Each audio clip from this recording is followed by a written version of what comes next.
Hey guys, it's Carl in the Philippines.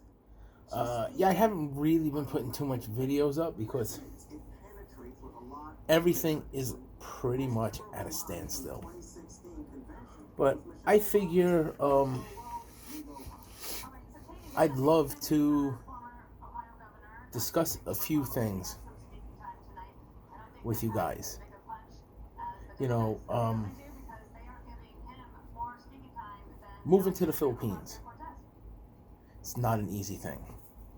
If you want to go to the Philippines, I do not recommend that you just move there. It is crazy if you attempt just to move there.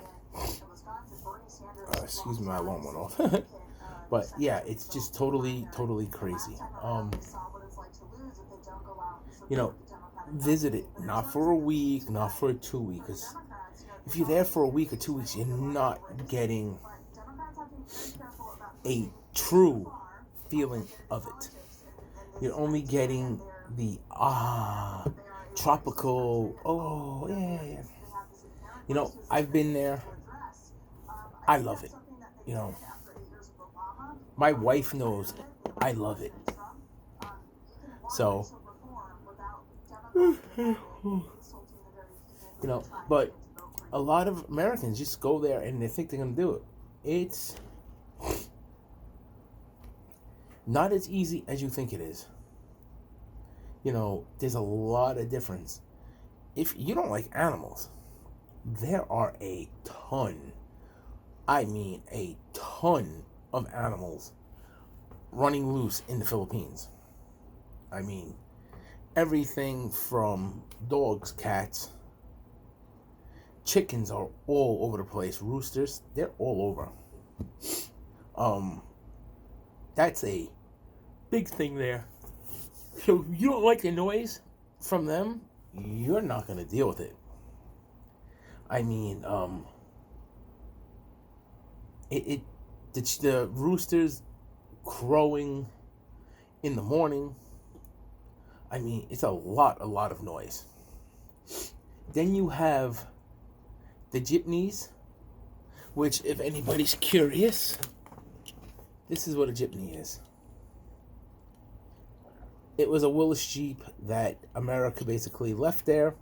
Philippines, smart people, they took it, cut it from the small thing, extended it out, and they use this as a small bus to go around places. It's not bad. It's not expensive.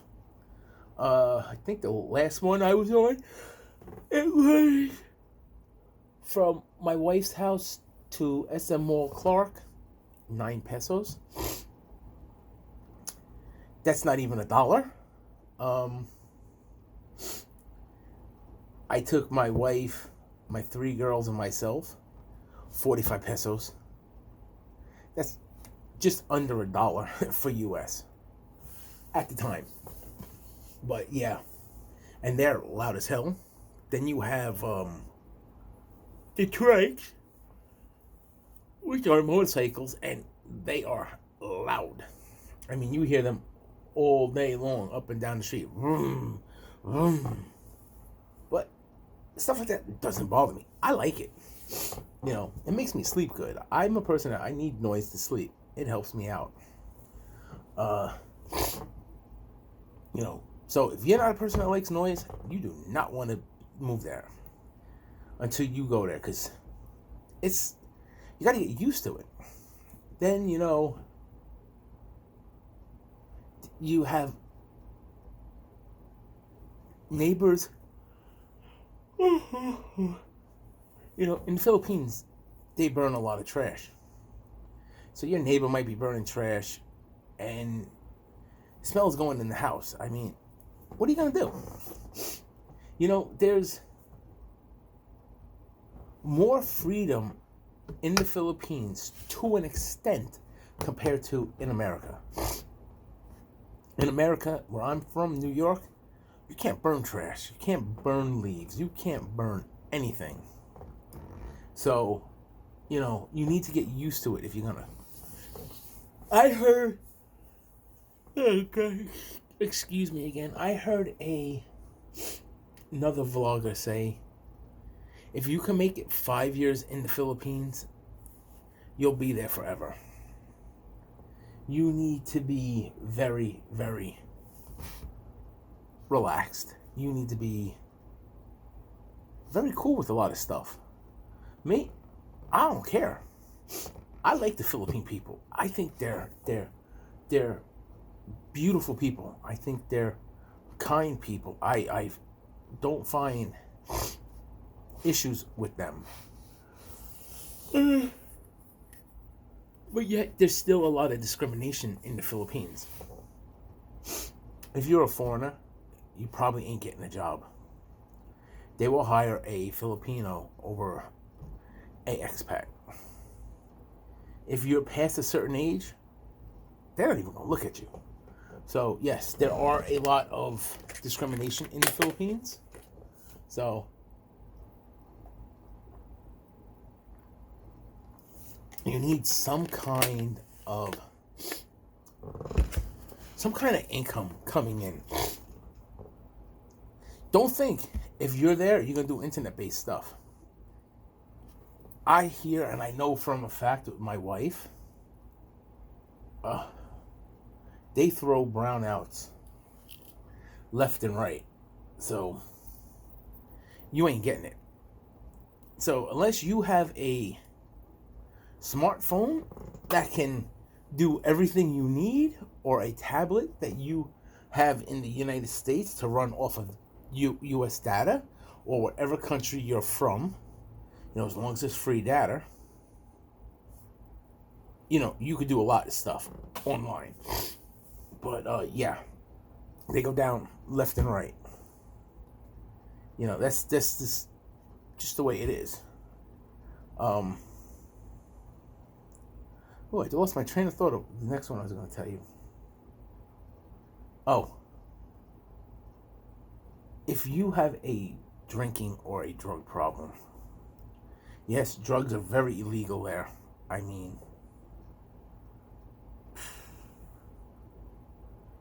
you're screwed if you get busted buying drugs and stuff. You're screwed. Drinking, alcohol flows like water in the Philippines. I mean, I've seen young kids drinking. I don't think they have the age limit that the United States has of 21 to drink. So, I'm not 100% sure. I will look it up for you guys. But, yeah. I mean, I've seen young kids drinking. So, alcohol flows, and you're just going to fall deeper and deeper into that well if you have a drinking problem. So, remember, if you got a drinking problem, you don't really want to go to the Philippines. Me, I really don't drink. All the times I was down there with my wife, I could probably count on both hands how many times we drank together.